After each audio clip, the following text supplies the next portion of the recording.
اعوذ باللہ من الشیطان الرجیم بسم اللہ الرحمن الرحیم۔ آج کے دور میں ایک بڑا سوال اٹھتا ہے، کیا والدین کا اولاد کی تنخواہ پر حق ہے؟ اسلام اس بارے میں کیا کہتا ہے؟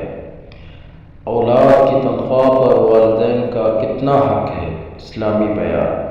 رسول اللہ صلی اللہ علیہ وسلم نے فرمایا، تم اور تمہارا مال تمہارے والد کا ہے۔ ابن ماجہ۔ یعنی والدین کا حق موجود ہے، مگر اس کا مطلب یہ نہیں کہ ان کی طرف سے اولاد پر ظلم ہو یا اولاد اپنی ضروریات پوری نہ کر سکے۔ والدین کا حق ہے کہ اولاد ان پر خرچ کرے، لیکن اولاد کی ذمہ داری بھی ہے کہ اپنے گھر، بیوی اور بچوں کا خیال رکھے۔ اسلام اعتدال اور انصاف کا دین ہے، نہ اولاد والدین کے ساتھ زیادتی کرے، نہ والدین اولاد پر ظلم کرے۔ آخری بیان۔